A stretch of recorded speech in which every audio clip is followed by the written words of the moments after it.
कुछ काम है?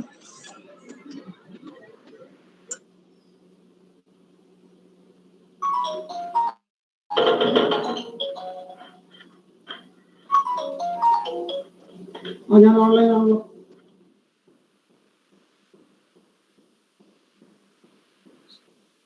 So, good afternoon, ladies and gentlemen. Hope I am audible to you. Am I audible to you? Yes, sir. Okay. So, welcome to the third lecture in the online socio-economic lecture series 2000 on NAARM and recent advances in agricultural marketing, conducted as a part of the ICAR NAHEP-CAAST project, Knowledge and Skill Development on Coconut-Based Secondary Agriculture. The topic of today's webinar is NAARM and recent trends and advances in agricultural marketing, which will be handled by Dr. Ranjit Kumar, Head Agribusiness Management Division of ICAR, National Academy of Agriculture Research Management, NAARM, Hyderabad. We are delighted to have with us Dr. T. Pradeep Kumar, the Director Planning of Kerala Agricultural University, for the introductory remarks. We also have Dr. Chitra Parail, Assistant Professor of Agricultural Economics in the Department of Agricultural Economics, who will be the moderator for this webinar. Dr. Hema, Assistant Professor in the Department of Agricultural Economics, is also with us, who will be welcoming the guests and the participants of the agriculture marketing scenario in the country has gone a sea change over years, owing to the increases in the output of agricultural commodities and rapid urbanization, rising income levels, and consequent changes in the pattern of demand for farm products. This topic also assumes much significance in the post-COVID scenario, in which the government of India has brought significant interventions and changes in the marketing system in the country. With this brief introduction, may I now request Dr. Chitra Parail to moderate the proceedings of this webinar.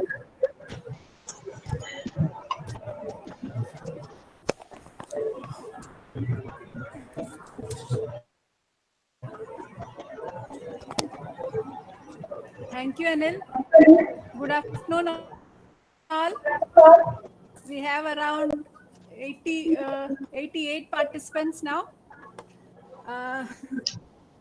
Welcome once again. Dr. Ranjit Kumar, head of the Agribusiness Management Division, sir. Welcome. Ram Rajendra, he is our expert for today's webinar. He will be delivering his talk on NAARM and recent trends in agricultural marketing. The lecture is scheduled from 2:30 p.m. to 4 p.m., including 15 to 20 minutes of discussion. Any queries from the participants, they can be posted in the chat box, and we will take it up for discussion at the end of the session. Now I request Dr. Hema M., Assistant Professor Agricultural Economics, to give her welcome note. Thank you, madam. Very good afternoon to all. CAAST, or Center for Statistical Science and Technology, is an initiative and student-centric subcomponent of ICR, National Agricultural Education Project. It has implemented with an objective to provide a platform for strengthening education and research activities of postgraduate and doctoral students. Towards fulfilling the mandate of CAAST, Kerala Agriculture University has initiated this lecture series for the students of social and economic streams of higher education and research, which rightly exposes them to the recent trends and contemporary development in the socio-economic research in the country. This 5-lecture series has already been through a couple of excellent lectures delivered by distinguished speakers, and we look forward to another fantastic session today. We have an eminent horticulturist, somebody who has immensely contributed to the research in the field of vegetable and has aided in exceptional variety releases to set the stage for this session. As the Director of Planning, he has been playing a pivotal role in overseeing the plan projects at Kerala Agriculture University. I am privileged to welcome Dr. Pradeep Kumar, who will be offering the introductory remarks. Today's session will be moderated by Dr. Chitra Parail, faculty at College of Horticulture, Vellankara. We are sure that her experience in the field of teaching agriculture economics will be a great value add from the perspective of students as she moderates this session. Your presence is greatly appreciated, ma'am, and a warm welcome to you to this session. We are privileged and honored to have none other than Dr. Ranjit Kumar at Agribusiness Management Division at NAARM, Hyderabad, to be our speaker of the day. Dr. Ranjit started his career as a scientist in the year 2000 at IR in New Delhi, where he conducted several research studies on technology adoption and its impact. In 2007, he got selected as senior scientist and joined Indian Institute of Soil Science, Bhopal, and after serving for 3 years, he was transferred to NAARM in the Agribusiness Management Division. In 2014, he joined ICRISAT on deputation and coordinated the BMGF-funded project Village Dynamic Studies in South Asia. He has received various honors, including the biennial Young Scientist Award in Social Science from ICAR. His areas of Interests include agriculture transformation, producer company, value chain analysis, policy research, and risk management. Vast experience in conducting researches and guiding students in agriculture economics stream. Dr. Ranjit also built his valuable perspective of handling agribusiness management study in the university. He will be enlightening us on the topic ENAM and recent trends and advances in agriculture marketing. It is also a matter of personal pride for me to welcome him to this session, and I had the humble privilege of being his first ever postgraduate student at NARM. So, on behalf of all the participants and on my person, let me offer a warm welcome to you, sir, to this session of Kerala Agriculture University. As the session gets on, kindly take note that all the participants can post their queries in the chat box. Those will be taken up towards at the end of session. Participants may also kindly fill up the feedback form in the chat box before you leave the meeting. Finally, all the participants are requested to maximize their benefit out of this session. Now over to moderate Dr. Chitra Pavel for further proceeding.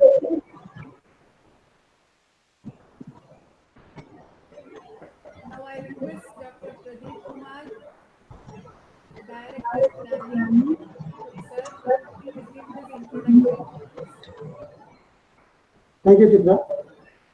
Good afternoon, everybody. I'm happy to be the part of this webinar and privileged to me for this offering this introductory remarks. In fact, this National Agriculture Market, or ENAM, this is a pan-India electronic trading portal.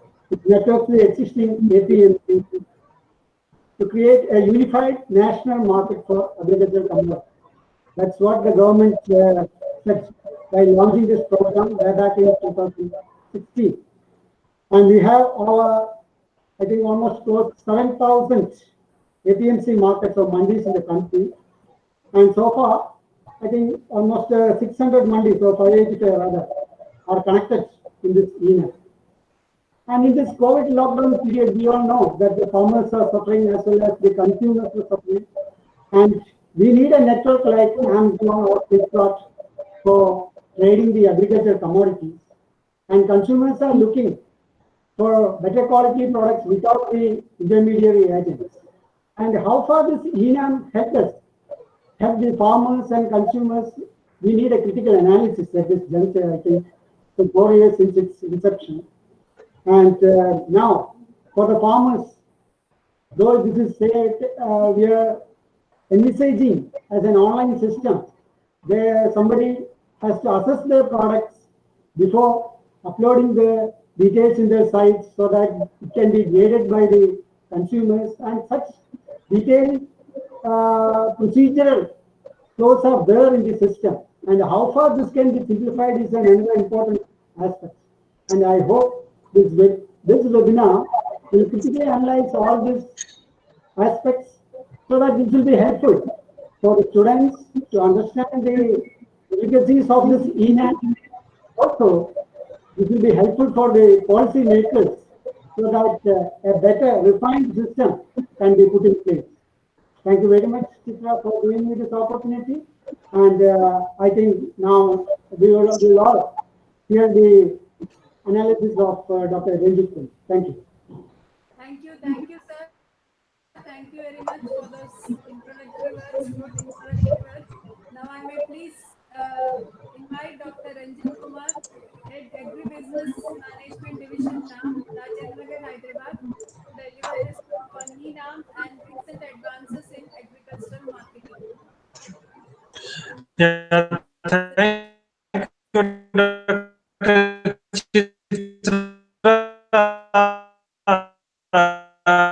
Usually thank Honorable Vice Chancellor of Kerala Agriculture University and Dr. Pranil and Dr. Hema for a generous introduction about me. Let me share my screen first and then, okay.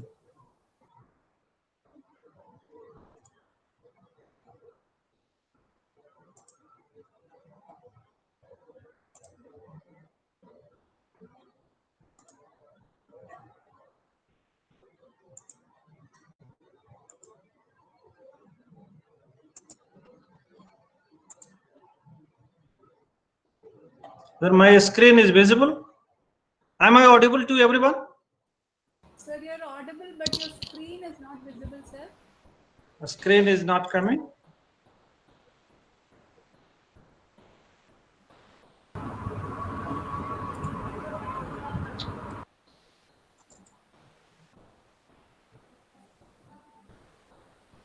Yeah, now it's coming, sir. It's coming. Okay, okay, just 1 second.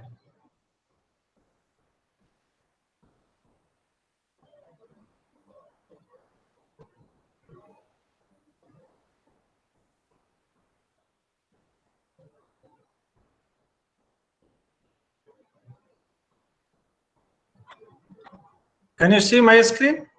No, sir, not yet, sir.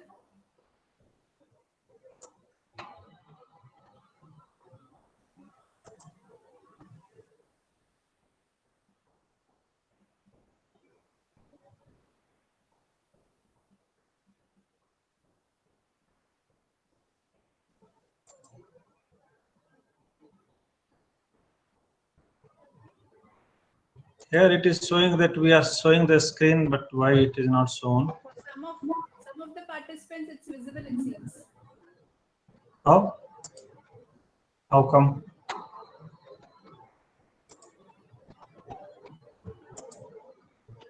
Sir, good afternoon, sir. You can share your slides, sir. Yeah, that's what I am trying to do. Yeah, it will be open, sir. If you can open into your desktop, definitely the icon will come. You have to share. It is I open at desktop, and then I am sharing it. It is message is coming that meet.google.com is sharing a window. Yeah, but it's not coming, sir. You are presenting to everyone only coming. Okay. Maybe- Okay. Let me do once again. Yeah, once again you can open it and you can do it, sir.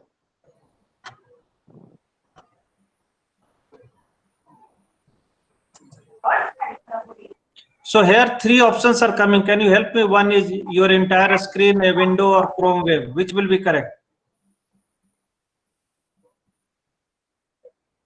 Entire screen. Okay. Sir, entire screen. Right. Yes, yes.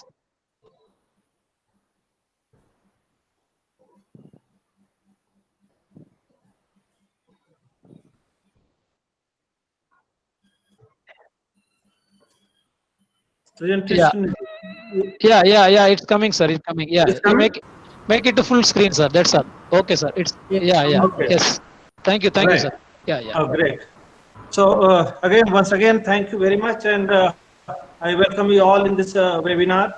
And before I start, I also want to wish you all that very safe stay wherever you are staying in this difficult time. So the topic given to me is that NAARM and recent advances in agriculture marketing. And you know that in this kind of situation, particularly, everyone is saying that even if all other sectors are struggling, but agriculture is the one sector which is really giving a big, you can say confidence to the government as well as economy. And in fact, it is a fulcrum of entire Indian economy, even in this difficult situation also. Agriculture is the largest enterprise in India in terms that it is contributing around 15% to the Indian GDP, as well as it is supporting more than 50% population as a main source of livelihood. And we have all these superlatives in terms of production base of different commodities. We are number 1 or number 2 in different kind of commodities also. Besides that, we are also having largest land area under irrigation in this world. And so why this becomes important, and in fact, if you see that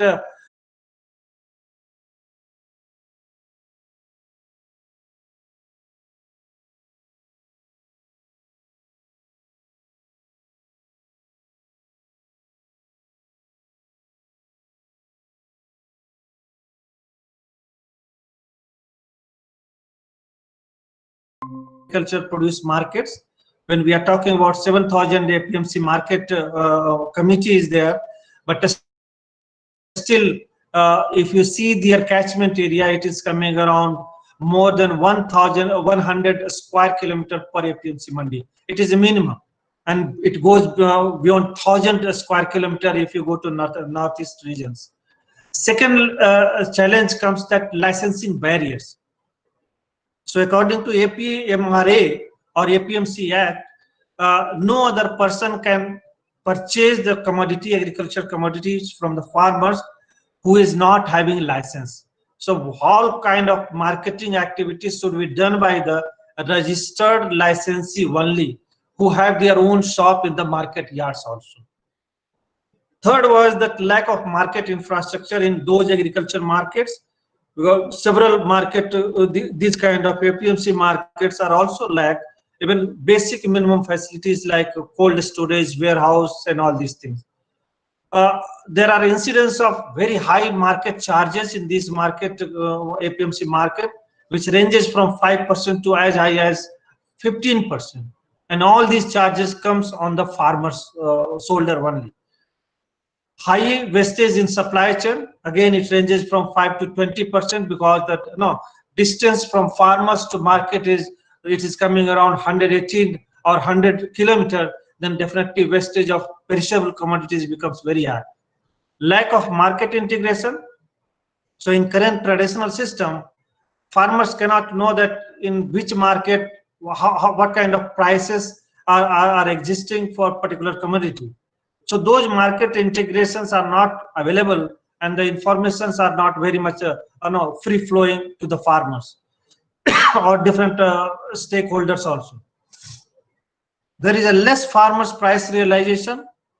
There are several theses has been done by the students or researchers in agriculture university also across different states, and it says that farmers are getting not more than 20 to 30% of total consumer price. Take any kind of commodities.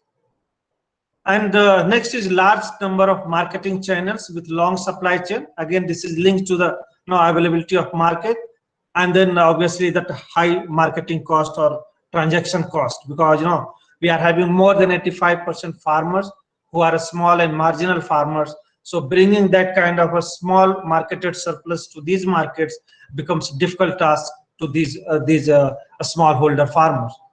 So if you see the price spread in the traditional agriculture value chain in India, and you can see that sometimes farmers get out of 100 rupees paid by the consumers, 30 to 40 rupees goes to the farmers, 20 to 30 rupees remains in the with the players who are operating at primary market level, which include commission agent, wholesaler, village trader, or procuring agency or village merchant. Then 20 to 30% are taken away by the wholesale market, like processor or wholesaler, and then 15 to 20% are kept by the retailers who are directly selling to the customer. So out of total 100 rupees, more than 70 to around 60 to 70 rupees is going away from the farmers without changing or without adding any value in that commodity. So if someone is adding value, then that is different parts that we cannot compare directly. But even without adding value, if it is getting away, the value is getting away or cornered by the other players, so that is a major concern in this kind of agriculture marketing system. So over the years, other than these APMC market and then certain reforms brought by that central government as well as adopted by the state government, some state governments also tried to experiment with organized retailers, and one best example came by Safal, which is a fruits and vegetables. In fact, the short form is Sabji and Phal market.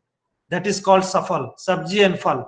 So this is a fruits and vegetables marketing subsidiary of Mother Dairy, which mainly operates in Delhi and NCR market, and it started in around early 2000. And at that time, it was handling around 350 tons every day of fresh fruits and vegetables, which was sourced from 180 Farmers Association, and which was again comprising with around 2,005 individual farmers. So that was one successful example that how organized retailers can contract or can shorten the value chain or supply chain, and so that farmers can get better price realization. So through SAFAL, the farmers were getting more around 10 to 15% extra price, which normally farmers were getting for their fruits and vegetables.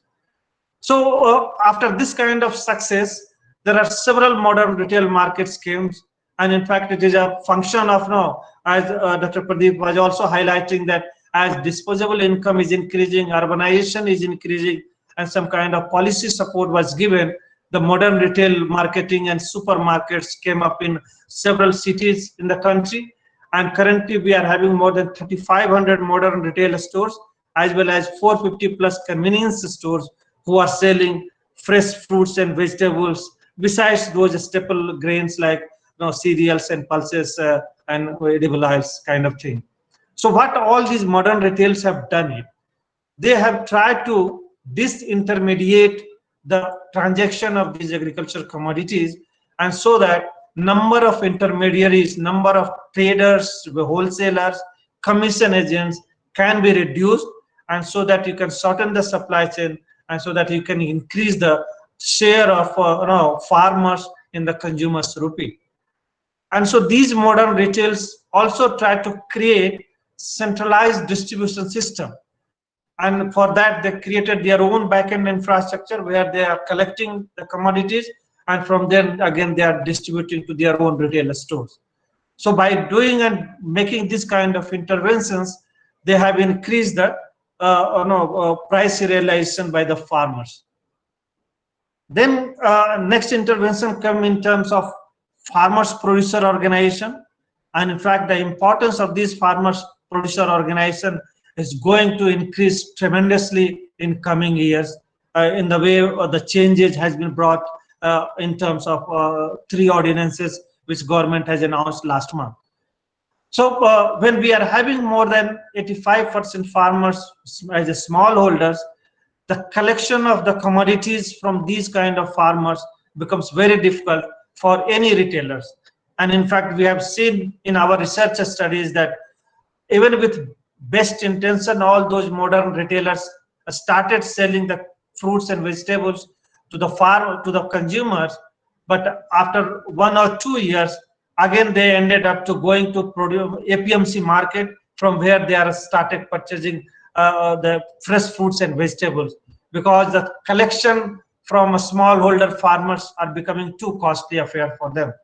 And therefore FPO becomes important, that who can aggregate the commodities at their own level, and then in bulk way they can supply to the business or private sectors also. So currently in India, again, we are having more than 7,000 farmers producer companies spread all over the country, but successful examples are very less. And that's why we need more kind of professionalization of these farmers producer organization, and that is you can say pervasive across different states. So we can find 1 or 2 very good examples in each state, but largely these FPOs are struggling, and they are really not understanding that how to scale up their business, how to modernize their business, and how to create value for their members, farmer members. So their role will increase in terms of in value chain creation, entering into post-harvest management, transport, storage, as well as value-added processing, and also by doing the direct marketing or supplying to retailers. We have also successful cooperatives in terms of MAHA-CAAST, everyone must be knowing. And in fact, in recent report, it came that MAHA-CAAST is exporting more grapes to outside country than what Mahindra Samriddhi, which is big corporate company, is there. And in fact, MAHA-CAAST, which is cooperative, they are selling more grapes than those kind of private sector company. And therefore, aggregation of these kind of farmers are important to get realization of better price. So in 2016 came as a big game changer policy by the government, central government, because even if we are having FPO, we are having modern retails, but the farmers' problem remained there. And the problem was that farmers were not getting good income by selling their produce. There were huge market risks for these farmers, price realization was less. Most of the commodities were being sold at village traders level itself, and therefore government thought that there is a need now to integrate all the market, at least APMC market, and create a national market platform using this NAARM platform or electronically national agriculture market. And the tagline was given like Uttam Fasal, Uttam Inam, right? So what does it say? It is a Hindi word, but it means that if you are having good quality of produce, you will get good rewards.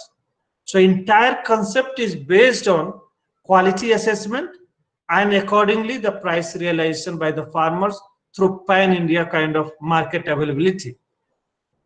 So when it was launched in 2016, April 14, 2016, it started with 21 markets across 8 states, and initially it started with 23 commodities to be traded on this platform. If you see the document by the Ministry of Agriculture and Farmers Welfare issued in September 2016, the operational guideline says that it will integrate wholesale markets through a common online market platform. It will make the transaction process uniform and auction transparent. So there will not be what is happening currently in the mandi, that few traders are coming near lot and they are giving open outcry, and whoever is giving highest bid, they are given the price. But we don't know that whether that outcry is happening in transparent manner, because those traders are working together in that mandi since long time.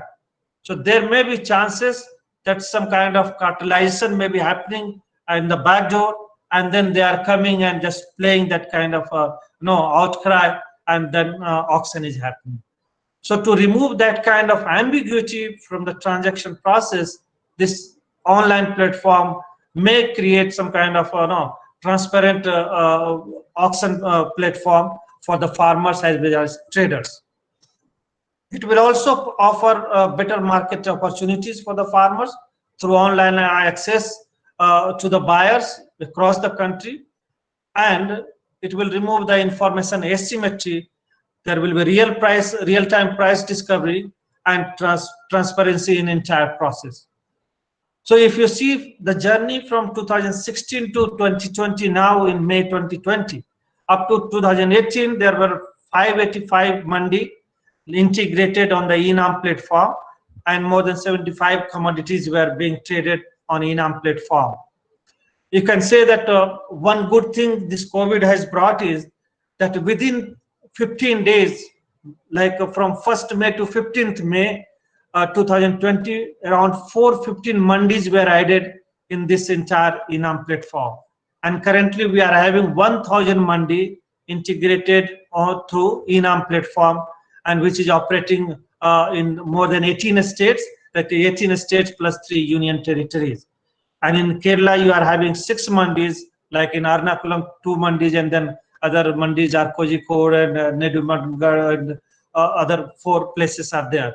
So these 6 mandis are integrated with NAARM platform.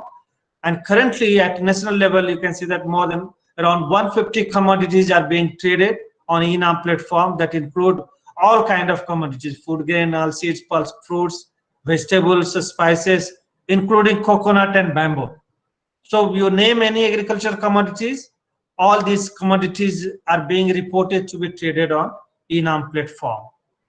So how does it work? If someone has visited these NAARM mandi, they must have realized some of these elements working there. And so standard protocol is like this, that when the farmers are bringing the commodities to this mandi, at the entry level, the farmer registration should happen, and every lot will get a unique ID generated through computer, right? And then after that, the lot will move to that assaying platform, where the sampling will be done, and quality assaying will be done for each lot, right? And after that, that entire details will be uploaded on the online platform of NAARM, where that bid management and auction will happen by the traders or buyers, whoever is bidding for that process to purchase the commodity. And once the bidding is settled, then weighing and invoicing will be done, and sale agreement will be prepared, and then online payment should be done to the farmer's account.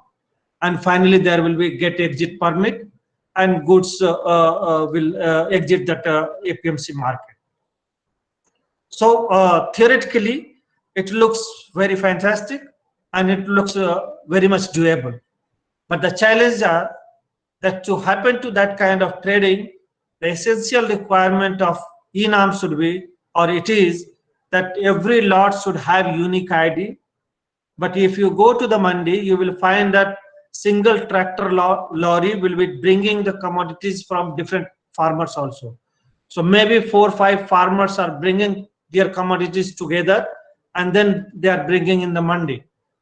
So generating the unique ID at the entry gate itself becomes difficult until unless it is segregated that this lot belongs to which farmers. Then second is that harmonized tradable parameters and standards for the produce. So when we are saying that 150 agricultural commodities are being traded, and then making that a standardization of all those produce itself become difficult. Then sampling from each lot, right? Later part we will discuss on those issues. Assaying of each lot. Current system takes at least 30 minutes to do the quality assessment for each lot. Now you can just do that back calculation, and then you can find that how many lots can be assayed per day in the mandi, and then how many types of commodities are coming in the mandi, and when the quality assessment will be done, and when these quality parameters will be uploaded on the website. Then another issue is that lot of specification enter into the system, and then licensee traders should bid on NAARM portals only, and then logistics support should be provided, that if whoever is purchasing, at least there should be some kind of third-party logistics system which include the storage, warehouse, cold storage. Suppose someone has purchased and they don't want to lift the commodity on that day, there should be some system that, okay, on payment basis, you can put your commodity for a few days in that mandi itself.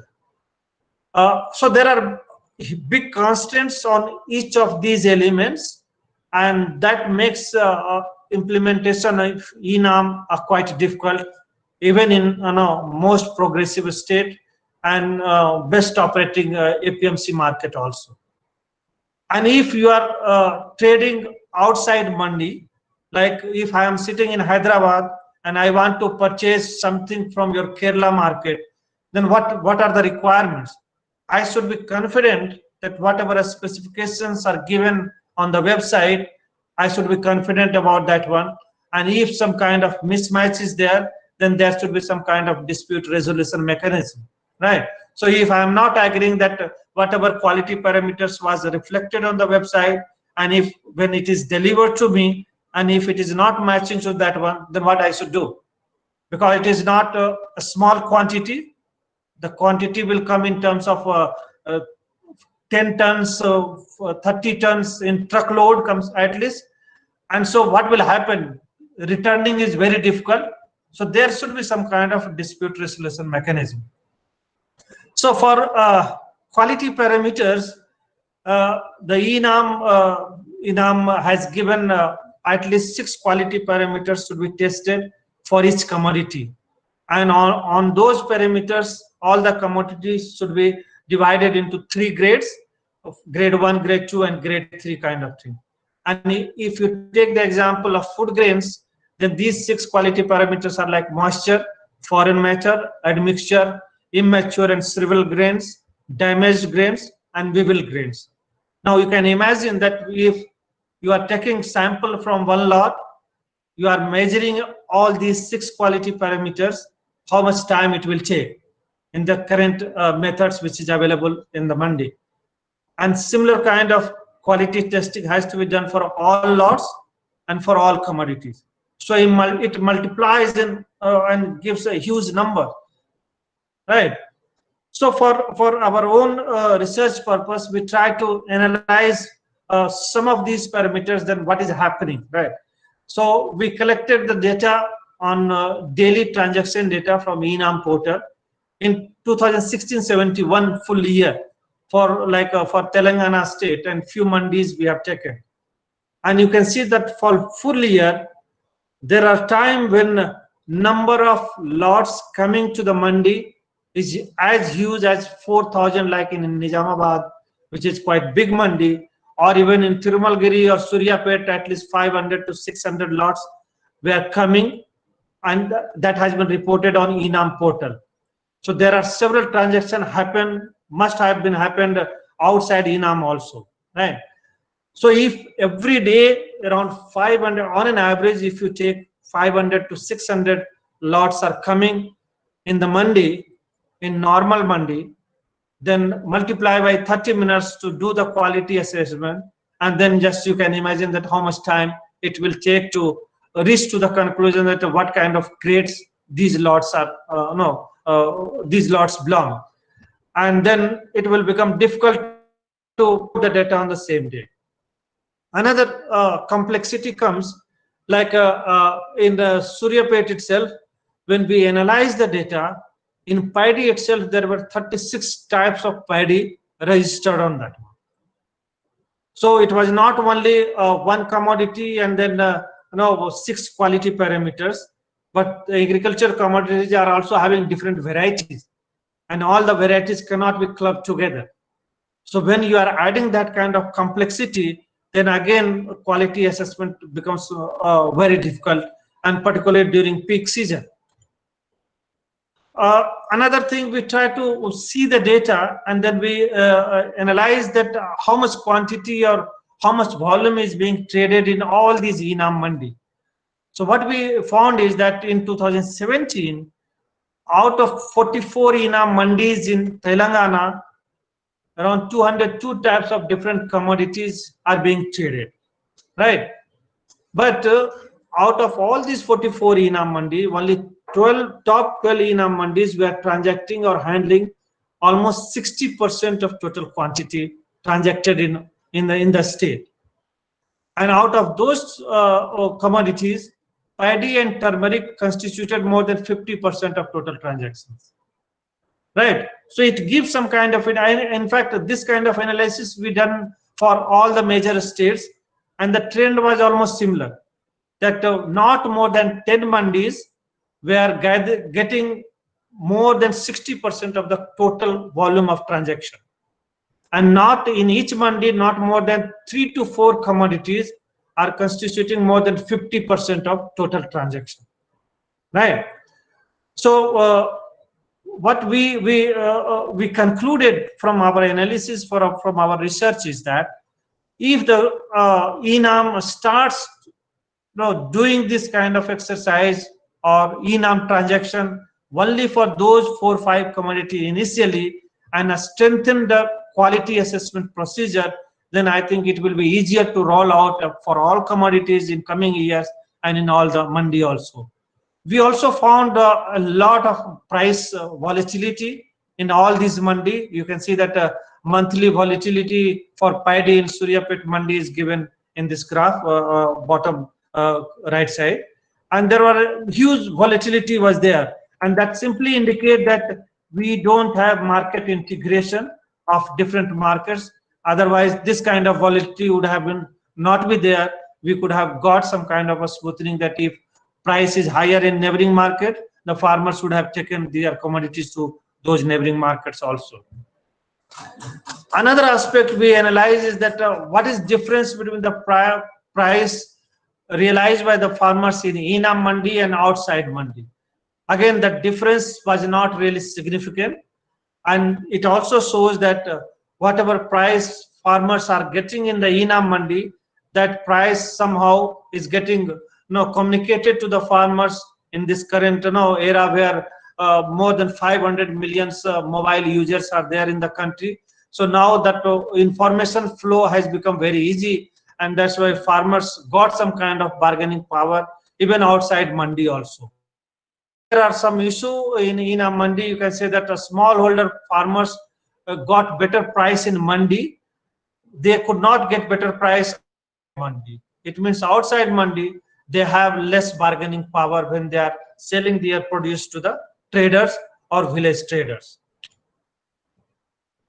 Another aspect is that when we are talking about sampling of each lot, for grains and pulses, oilseeds, it is quite easy that just you put the hook in the bag, you take out from 2-3 places in the bag, and you get some sample, representative sample from the lot. But when you are having lumpy commodities like chilies, potato, onion, cotton, then again sampling becomes more difficult. Or take any example of any fruits and vegetables, right? So it requires different kind of mechanism to do the sampling, how to do those things. So currently what the these traders or buyers are doing is, or these NAARM mandis are doing it, that maximum they are measuring the moisture even from those grains, and rest of the things, rest of the quality assaying is done manually. So you can see that market personals are manually breaking the groundnut shell. They are counting the grains which is broken, which is shriveled, which is damaged, and then they are weighing, and then they will measure that how much percentage of grains or groundnuts grain were damaged, and in what category this lot should come.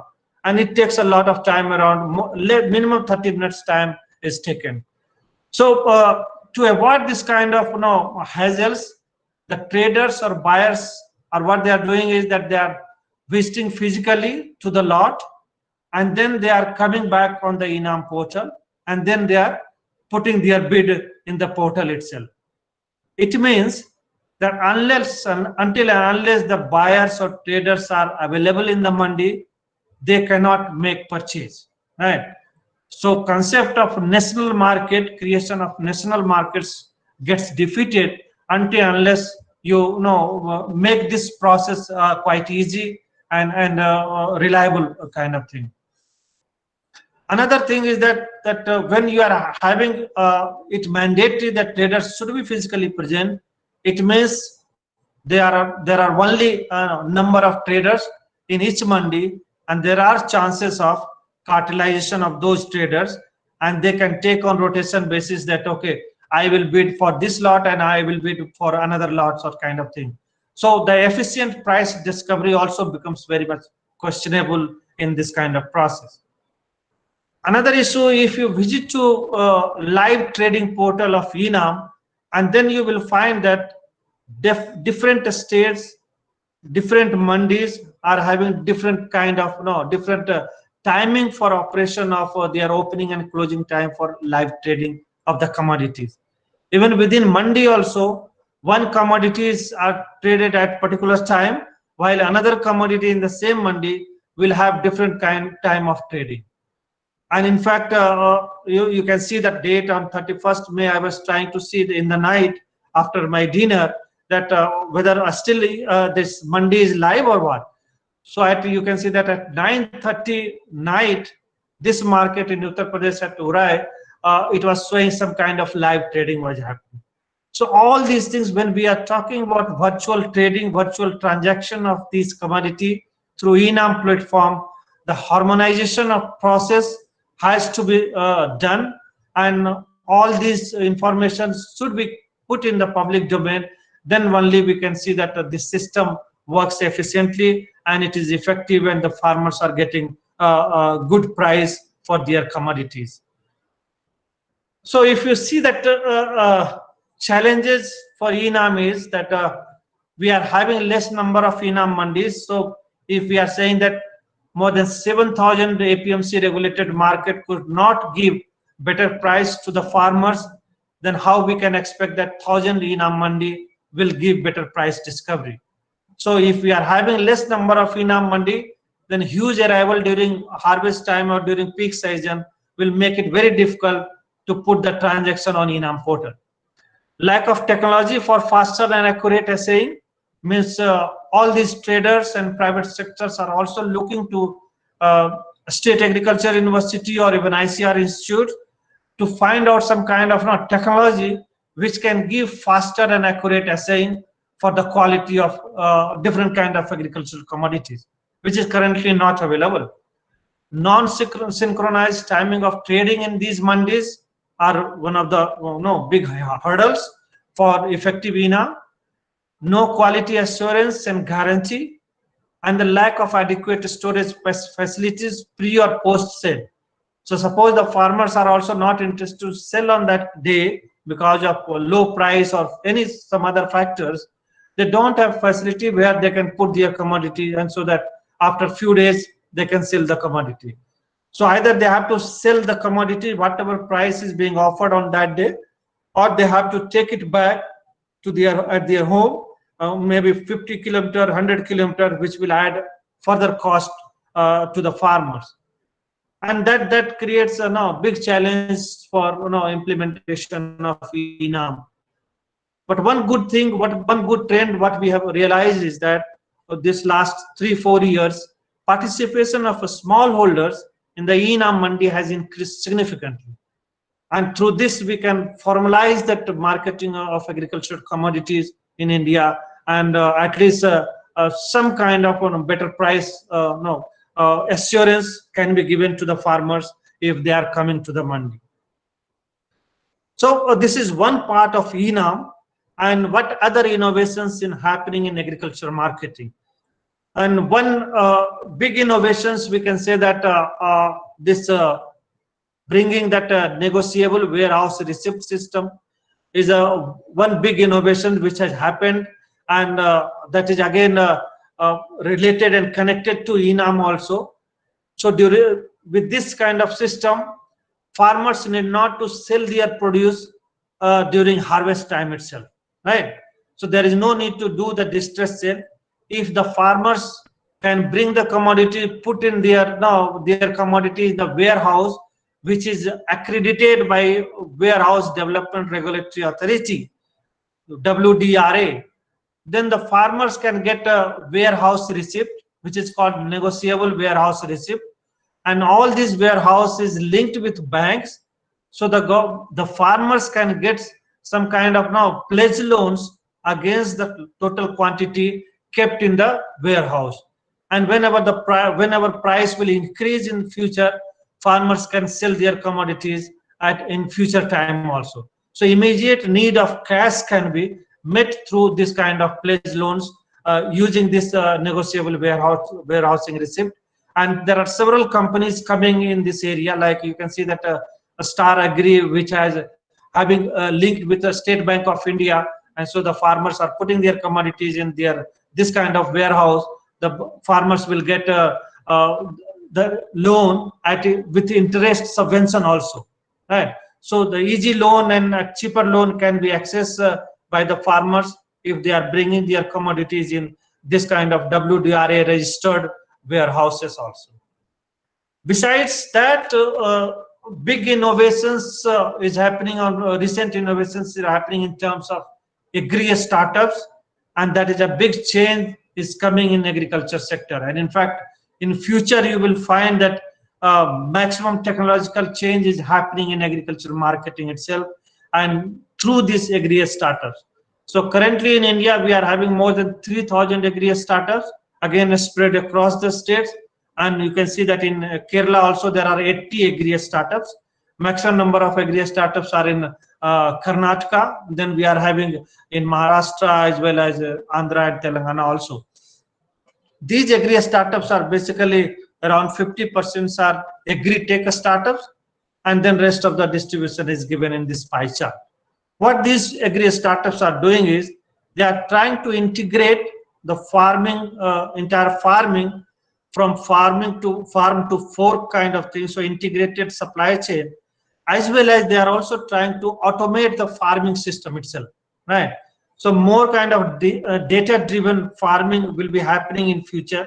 And you can see, just I am giving few examples. This is not complete list. This is few examples where agri startups are working. Like if you see that from inputs and crop advisory based agri tech startups like AgroStars, who is giving personalized advisory service to individual farmers. So there are membership based applications are there, and the company is giving individual farmers advisory that if you are having this kind of agricultural land, you are having irrigation facility, this kind of soil system is there, how much money you are having to you can spend this season, and what kind of crops you can grow. So that kind of personalized advisory system services AgroStar is giving. Gramophone is again managing entire agri inputs and farm management. Cropping again is in smart farming, which is artificial intelligence and machine learning based advisory services. And similarly, Fasal and AgNext, there are several agri startups are there. In output and supply chain side, you can see that few startups like Stellapse, which is dairy supply chain firm, and it is integrating complete supply chain of dairy sector. Right? Ninja Cart, AgriHub, Sabji Wala, Big Basket, Waycool, all these startups are working with technology. They are integrating the farms and they are bringing the available commodity available to the customers at no reasonable price. And so in nutshell, all these startups are using the technology, new modern technology like IT and IoT, clouds, artificial intelligence and machine learning, and they are also depending their decision making on big data. And so data science is becoming very important in coming agriculture, in coming years in agriculture as well as agriculture marketing. They are also working towards precision agriculture. They are trying to bridge the gap of information in terms of food quality by implementing testing and tracing technology. So traceability is becoming very important in coming time, and they are also doing digitization and optimization of entire farming operations. So you can say that they are trying to reduce the information asymmetry and also reducing a transaction cost, bringing more technology, being faster decision making process. And by doing all these interventions in farming and supply chain, we can expect that farmers will get better price for their produce, and farmers will get directly connected to the end users or consumers who are ready to pay the better price to the farmers. Big things is going to happen in terms of Reliance industry or Reliance Jio shaking hands with Facebook, and you will find very soon that Jio Krishi app is coming in the market, which will again integrate entire supply chain, farm to fork, as well as use the data analytics. And their whole ambition is to ensure only 12-hour delivery cycle. So from wherever the produce is taken from the farmer's field, within 12 hours, it will be available in the store, it will be available to the customer. So by doing this kind of intervention, you can expect that the post-harvest losses, which is currently around 30% in perishable commodity of fresh fruits and vegetables, will be drastically reduced in the country. And this will again will be a great value creation in the market. Overall, recent, like in last month, government has announced 3 ordinances. Everyone knows, and now media has covered a lot about all these ordinances. And this, we can say, this is a watershed moment for agriculture marketing. First and foremost ordinance was for removal of Essential Commodities Act. And by doing that, now private sectors will be free to stock whatever commodity they require. Until and unless some emergency situation emerges, government will not question that why you are stocking this kind of commodity. So by doing this, you can expect that huge investments should come in the sector, where the private sector will come, because currently only government is having through FCI warehouses or a state warehouse corporation their own warehouses. Private sector are not investing in warehousing and post-harvest storage capacity. So with this kind of ordinance, that investment we can expect in the market. Second ordinance is Farmers Produce Trade and Commerce Ordinance, which remove the monopoly of APMC, and it allows anyone to freely purchase and sell agriculture produce. It will also facilitate free movement of commodities between states as well as within states also. So all these restrictions will be removed with this kind of ordinance. And third ordinance was related to the contract farming. So there will be official procedure where legal framework will be set for agreements will be between farmers and buyers. And so there will be some kind of price assurance for the as well as farm service assurance for farm services between two contracting partners, that is company as well as farmers. So there will be some kind of legal framework, and we hope that all these three ordinances will be helpful for the better realization of value in the market. Besides this, government is also trying to create a big digital stack, and which can lead to online marketplace as well as smart agriculture. And those stack are like digital agri stack, database, and data standardization.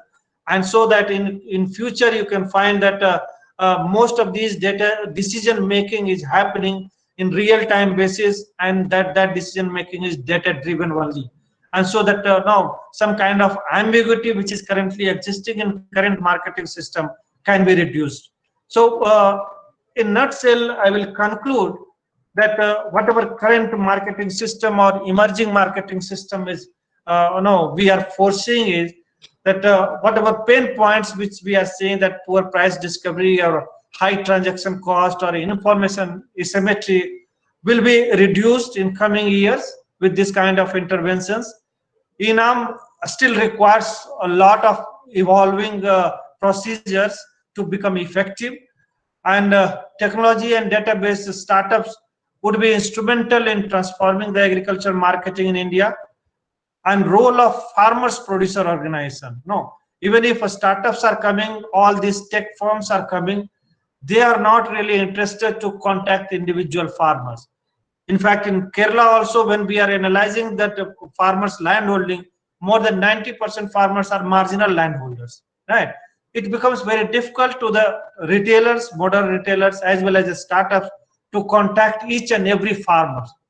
Therefore, the role of farmers producer organization will be significant, profound role has to be played by these farmers producer organization if we want to drastically reduce all these pain points which is currently existing in agriculture marketing. So with this, I will stop here, and I will look forward to your any questions which is coming from the students or faculty related to these things. Thank you very much. Thank you, Dr. Ranjit Kumar, sir. It was a nice journey towards very detailed information about NAARM and about the problems in agricultural marketing and the recent trends in agricultural marketing, and the some of the ideas which you put forth were very useful. It was very useful. Any queries can be put in the chat box now, so that sir can look at them and answer them.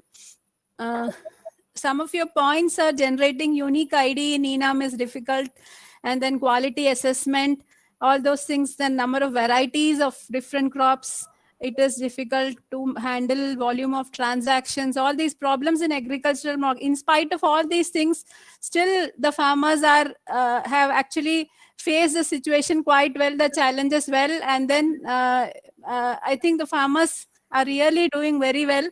It is our farmers are they're actually mitigating this particular situation very well.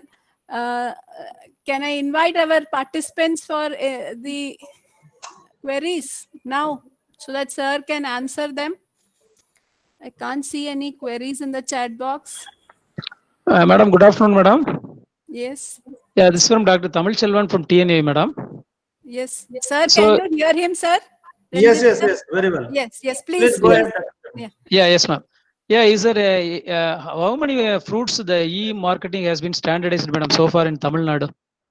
It is this have any data, madam? No, are you asking that how many types of fruits are being standardized? Yes, sir. Yes, sir. Is there available, sir, any records regarding this in e-marketing? Yes, sir. Yes. No, frankly speaking, Dr. Selvan, there is no such kind of granular level data is available. Yes, right? Sir. Yes, sir. So on NAARM portal, we can get only that how much total transaction has happened, minimum and maximum and model price which has happened in the market. Okay, sir. Okay. Yeah. Thank you, sir. Thank you very much, sir. Thank you.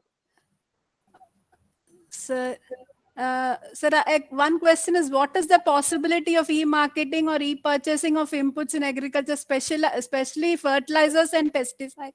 One of, Lokesh has asked that question. Yeah.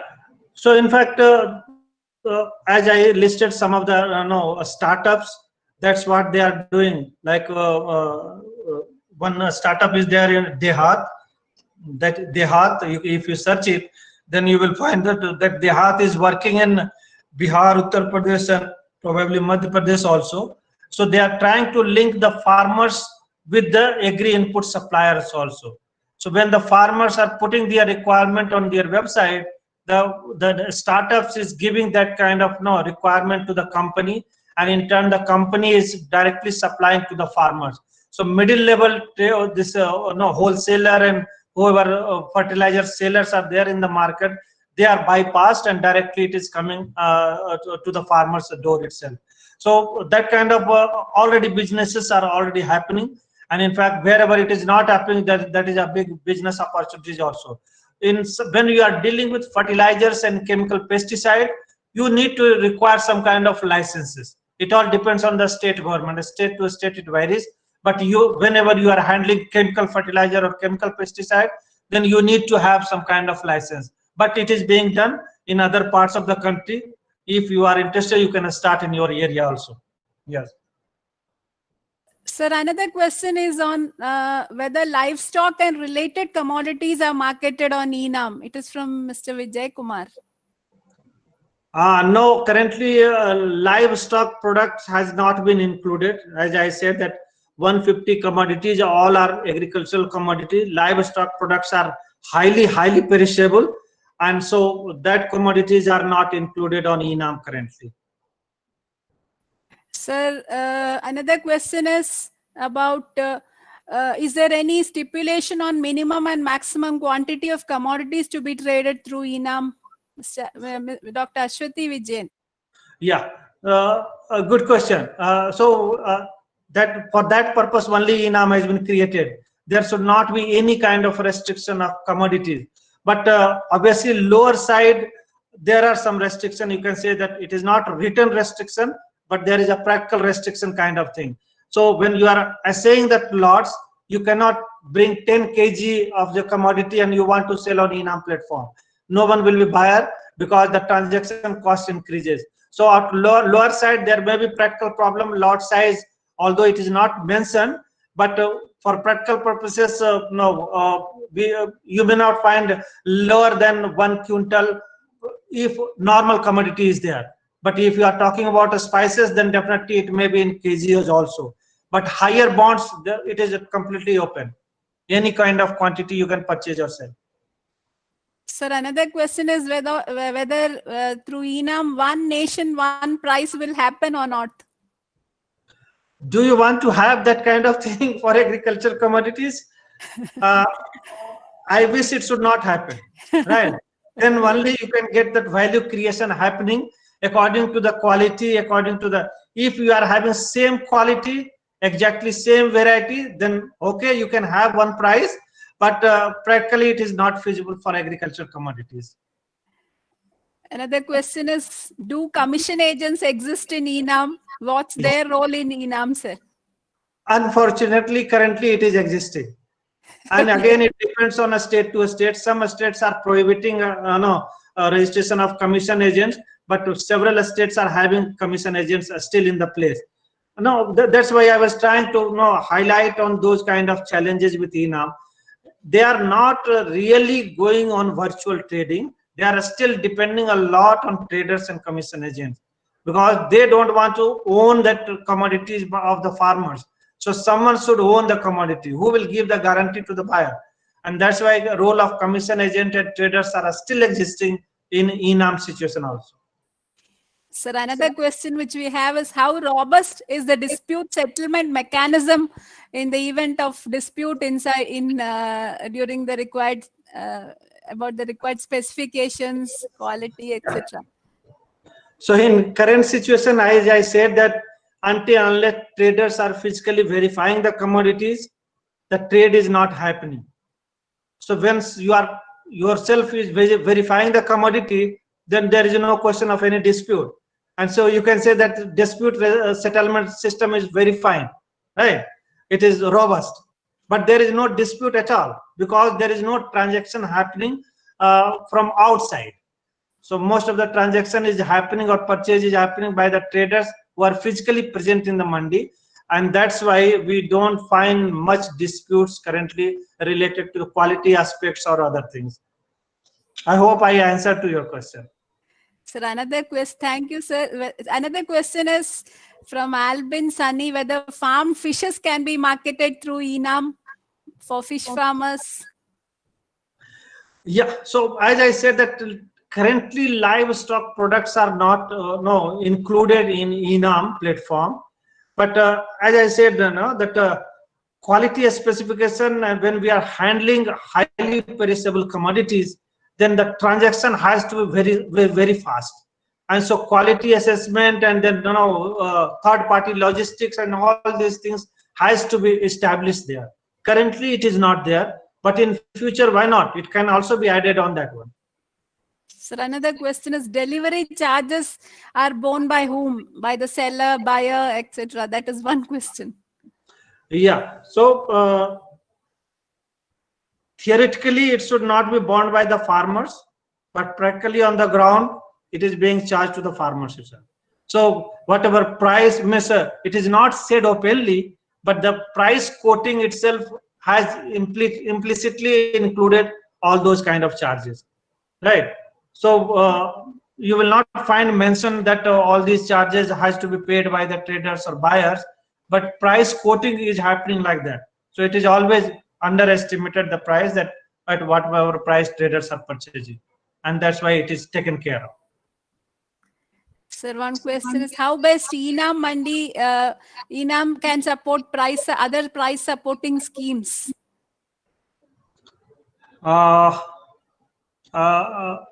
If you can clarify some of this question, anyway, whatever I could understood is that you are talking about minimum support price. Then my answer is that currently we could not find that Mandi is really ready to pay the price, minimum support price to the farmers. Why does it happen? You see, who pays price? Price is paid only by two agencies or two constituency, you can say.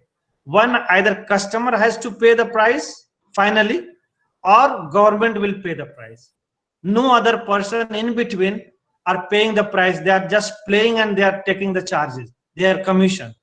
So farmers are not really ready to pay that kind of price to the agriculture commodity. So government has to pitch in. When we are having transaction on ENAM platform, at least we are having some kind of documentation of the data, and therefore price deficiency mechanism was tested in Madhya Pradesh, where whatever difference in MSP and the transaction price was there, government paid that price to the farmers. So in that way, government can pay the MSP to the farmers if they are transacting on ENAM. So it is one mechanism to gathering or collecting more data and to implement this procurement price or minimum support price. So one question is ENAM is also, you said it is working at the night time as well. Is there any time limit for ENAM's working? Will it create any problem? Yeah, got it. So I will suggest, in fact, all the students to visit that live trading platform of ENAM, and then you will understand that how does it function. So currently, that is the one challenge which we are seeing is that currently there is no uniformity given that every ENAM Mandi should work between like 10 a.m. to 3 p.m. or after that settlement will happen, right? Normally, this way stock exchange works. So like if you go to Bombay Stock Exchange or National Stock Exchange, it will open at 9:15 and it will close at 3:30. After that settlement happens. So therefore, similarly, if we are trying to create this kind of platform, there should be uniform working time. Currently, it is not there. So you must visit that ENAM portal and go to live trading, and you will see that kind of changes. So some market will open at 10 o'clock in the morning, some market will open at 3 p.m. or 4 p.m. or it will close at 10 p.m. also. That kind of difference may happen. Currently, it is not uniform. Another question is whether it will NAARM platform makes difference in the condition of the farmer. I think it has definitely improved the condition of small scale holders. Thank you very much, sir. These are the questions, major questions. Thank you very much for answering them in detail. Another question from Lokesh. FPTNC Ordinance 2020 enables free purchase and selling of agriculture produce. Who will get more benefit from this, farmers or middlemen? That's the question. Yeah. No, it is very good question. In fact, that questions are coming into mind of everyone, that who is going to benefit. Its answer is no. In short term, you may find that role of traders may increase, right? Why I am saying this one is that, you see, we have said that more than 85% farmers are small and marginal farmers. Again, a company like ITC or Godrej Agrovet or whichever, HUL, big company, or even Reliance also, they have to contact each and every farmer. So until unless farmers are coming together as a farmers producer organization, then they will depend someone in the field who can collect, aggregate the commodities, and who can purchase on their behalf. At least those traders will give some kind of guarantee that that particular quality or standard commodity is being purchased. If they are directly handling with the farmers, then it will be very catch-22 situation kind of thing. So in short run, you may find this kind of problem may be coming, but in the long run, slowly and slowly, system will be emerging. More FPO will be coming in the picture. They will get strengthened. Startups will be giving some kind of hand-holding support to those farmers organization, and then you will find that role of traders will be slowly and slowly coming down, because all the data will be coming on the digital platform. So anyone can now see which kind of commodities are available with which FPO and where, and so you can make the purchases. So short-term situation may be different, but in 1 year, 3 years time span, situation may drastically change in this kind of scenario. Thank you very much, sir, for giving the answers in detail. Actually, I am sure that all the participants would have benefited from sir's answers. I think the chat box is over, sir. Now I think you have answered all the questions now. Thank you very much, sir, for your very good lecture on NAARM and recent trends in agriculture marketing. Now I invite Dr. Anil Kurvela to give the concluding remarks. Thank you very much. Yeah. So we have been listening to a wonderful lecture by Dr. Ranjit Kumar. And I should say that he has handled the whole agriculture marketing course in 1 hour. You have started with the unique position of agriculture in India. Then you came to the traditional marketing system with the changes and the challenges. You came to the traditional agriculture value chain. Then you came to the organized retailing, supermarkets and FPOs with the case of Maha Grapes, and then you finally introduced the national agriculture market. As you said, the slogan, the Uttam Fasal, Uttam Inam, good quality producer should get good price. That is a right motto. And I should say that you have wonderfully explained the characteristics of national NAARM. And again, you came to the recent innovations in agriculture marketing also.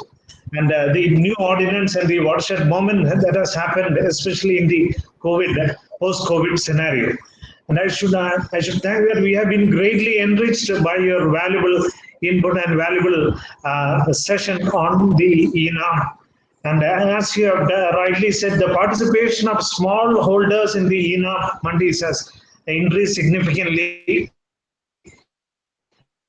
And sharing your experience and the results from the study of this NAARM throughout India as well as Telangana. And as you have pointed out, harmonization of process of NAARM will make the system more efficient, and farmers then will get a good price. especially on behalf of the Kerala Agricultural University and on behalf of the KU-CAAST team. I thank Dr. Ranjit, Business Management Division, ICR now, for the wonderful session that you have handled on the NAARM. And I should say that the discussion, and we had a fruitful session after the presentation also, with the detailed discussion and the answering of questions. I should say that people who are really interested in the topic have participated in this. Once again, thank you, Dr. Ranjit. And my heartfelt thanks to Dr. Pradeep Kumar, Director Planning, Kerala Agricultural University, for setting the pace for the webinar with the provoking introductory remarks. I'm indebted to Dr. Chitra Parai for effectively moderating the session and Dr. Hema for offering the welcome to all. I thank all the participants for the overwhelming response, and we have dealing with you. Kindly respond to that also. All have a nice day. Thank you very much, sir. Thank you all. Thank you, sir.